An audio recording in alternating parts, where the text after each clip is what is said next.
سب سے بڑی بات یہ ہے کہ پاکستان کی فوج غزہ پہنچنے والی ہے، لیکن پاکستان کے وزیر اعظم نے ایک شرط رکھی ہے اور بار بار اسے اعلانیہ کہا ہے، پاکستانی فوجی صرف غزہ کے امن مشن کا حصہ ہوں گے، غزہ کے امن مشن میں وہ شامل ہوں گے، حماس کو غیر مسلح نہیں کریں گے۔ یہ بہت بڑی بات ہے جو ایک بار پھر سے شہباز شریف جو پاکستان کے وزیر اعظم ہیں انہوں نے اس بات کو دہرایا ہے۔ ایک رپورٹ کے مطابق پاکستان امریکہ سے اس بات کی یقین دہانی چاہتا ہے کہ واشنگٹن کی تجویز کردہ انٹرنیشنل اسٹیبلائزیشن فورس یعنی ISF انٹرنیشنل اسٹیبلائزیشن فورس اس کے حصے کے طور پر غزہ میں پاکستانی فوجوں کی تعیناتی سختی سے امن قائم کرنے کے لیے فرائض تک محدود ہوں گی، نہ کہ مزاحمتی جنگجوؤں کو غیر مسلح کرنے تک۔ یعنی پاکستان کا صاف اور واضح الفاظ میں کہنا ہے کہ پاکستان کی فوج جو غزہ میں تعینات ہوگی وہ کسی بھی صورت میں اس بات کے حق میں نہیں ہوگی یا اس کی کوشش میں نہیں ہوگی کہ حماس کو جو ہے غیر مسلح کر دیا جائے، بلکہ پاکستانی فوج کا صرف اپنا ایک کردار ہوگا اور وہ ہوگا وہاں امن قائم کرنا۔ ایک رائٹر کے حوالے سے بھی خبر آئی ہے، رائٹرز نے بدھ کو 3 حکومتی ذرائع کا حوالہ دیتے ہوئے یہ رپورٹ وزیر اعظم شہباز شریف سے منسوب کی ہے۔ جو سورسز سے جانکاری آ رہی ہے، ذرائع سے جانکاری ملی، اس کے مطابق وزیر اعظم نے واشنگٹن سے اس بات کو یقینی بنانے کی کوشش کی ہے کہ ملک کے فوجیوں کو غزہ کی مزاحمتی تحریک، حماس یا فلسطینی سرزمین میں مقیم کسی دوسرے مزاحمتی دھڑے کو غیر مسلح یعنی ڈز آرم کرنا، اس کا کام سونپا نہ جائے۔ یہ رپورٹ ایسے وقت میں سامنے آئی ہے جب شریف یعنی کہ شہباز شریف جمعرات کو واشنگٹن میں امریکی صدر ڈونلڈ ٹرمپ کے نام نہاد بورڈ آف پیس کے افتتاحی رسمی اجلاس میں شرکت کی تیاری کر رہے ہیں۔ میٹنگ میں ٹرمپ سے غزہ کے لیے اپنے منصوبے کی مزید تفصیلات کہ ISF یعنی انٹرنیشنل اسٹیبلائزیشن فورس سے پردہ اٹھانے اور مینڈیٹ کا خاکہ پیش کرنے کی توقع ہے۔ تو بورڈ آف پیس کا باضابطہ طور پر آغاز ڈونلڈ ٹرمپ نے 22 جنوری 2026 کو سوئٹزرلینڈ کے شہر ڈیووس میں ایک دستخطی تقریب میں کیا۔ ٹرمپ نے اسے ایک اقدام کے طور پر بیان کیا ہے جس کا مقصد اکتوبر 2025 میں ان کے منصوبے کے ایک حصے کے طور پر نافذ ہونے والی جنگ بندی کے بعد غزہ میں استحکام اور تعمیر نو شامل ہے۔ اس بورڈ کی سربراہی ڈونلڈ ٹرمپ کرتے ہیں اور اس میں امریکی وزیر خارجہ مارکو روبیو، ٹرمپ کے خصوصی ایلچی سٹیو کوف، امریکی صدر کے داماد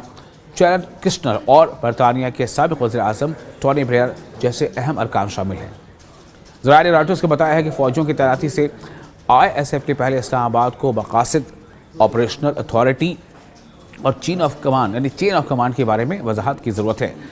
تو پاکستان اس بات کو کلیئر کٹ کرنا چاہتا ہے کہ پاکستانی فوج جب غزہ پہنچے گی تو وہ صرف اور صرف اس کے قیام امن میں اپنا حصہ دے گی، نہ کہ حماس یا دوسری ایسی تنظیمیں جو مزاحمتی تنظیمیں ہیں ان کو غیر مسلح کرنے میں اپنا کردار ادا کرے گی۔ بالکل نہیں، یہ شہباز شریف کلیئر کرنا چاہتے ہیں۔ اب ظاہر سی بات ہے کہ اگر پاکستان یہ سٹینڈ لے رہا ہے تو اب اس کے ساتھ پاکستان کے ساتھ اور بھی جتنے بھی دوسرے مسلم ممالک سے یا عرب ممالک سے اگر وہاں کی فوجیں بھی غزہ میں جاتی ہیں تو ان کا بھی جو رویہ ہے، ان کا بھی طرز عمل ہے، اس پر کافی اس سٹینڈ سے پاکستان کے اس موقف سے اثر پڑ سکتا ہے۔ اور حماس سے بھی واضح کیا ہے کہ جب تک انہیں اطمینان نہیں ہو جائے گا پیس کا یا امن کا، وہ اپنے اسلحہ کو ترک نہیں کریں گے۔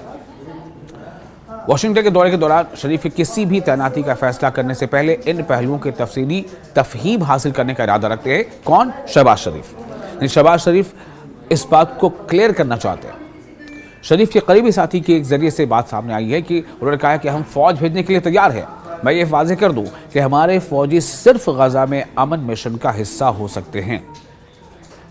اور اس پہ یہ بات مزید سامنے آئی ہے کہ ہم حماس کو غیر مسلح کرنے جیسے کسی دوسرے کردار کا حصہ نہیں بنیں گے، یہ سوال سے باہر ہی ہے۔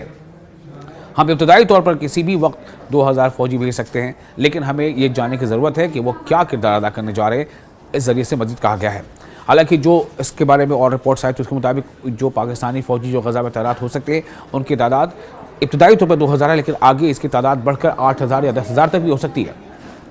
اب ذرائع نے اشارہ یہ دیا ہے کہ شریف ان خدشات پہ بات کرنے کے لیے ڈونلڈ ٹرمپ کے ساتھ ملاقات کر سکتے ہیں، جبکہ پاکستان نے بورڈ آف پیس کے قیام کی حمایت کی ہے، اس لیے کسی بھی ایسے مینڈیٹ کے بارے میں تحفظات کا اظہار کیا ہے جس کے لیے فلسطینی مزاحمت گروپوں کو غیر عسکری طور پر ختم کرنے کی ضرورت ہوگی، اس کی پاکستان مخالفت کر رہا ہے، کیونکہ یہ پاکستانی فوج میں بہت سے لوگوں کے لیے ناقابل قبول ہوگا۔ یعنی خود پاکستانی فوج کے بہت سارے ارکان، بہت سارے ممبرز اس بات کو قبول نہیں کر پائیں گے کہ وہ غزہ میں جا کر غزہ کی عوام کے لیے جو مزاحمتی تنظیمیں ہیں ان سے جو ہے ہتھیار چھین لیے جانے یا ترک کیے جانے کے لیے وہ اس کے حصہ دار بنے۔ رپورٹس یہ بتاتی ہے کہ حکومت کو بعض مذہبی فوجی افسران کی طرف سے اندرونی دباؤ کا بھی سامنا ہے، جو فوج بھیجنے کی مخالفت کرتے ہیں اگر مشن میں گروپوں کو غیر مسلح کرنا شامل ہے۔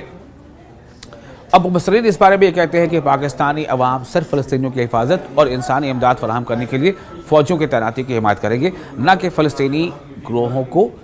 غیر فوجی بنانے کے لیے۔ فلسطینی حکام نے بھی رپورٹ کیا ہے کہ مجموعی طور پر غزہ پر اب تک جو رپورٹس جاری ہوئی، اب تک جو اپڈیٹ ہے اس تعلق سے وہ یہ ہے کہ غزہ پر اسرائیلی رسل کشی کی جنگ کے نتیجے میں اب تک 72,000 سے زائد افراد ہلاک ہو چکے ہیں اور 1,71,000 سے زیادہ زخمی ہوئے ہیں، جس میں 90% شہری بنیادی ڈھانچے کو بڑے پیمانے پر نقصان بھی پہنچا ہے۔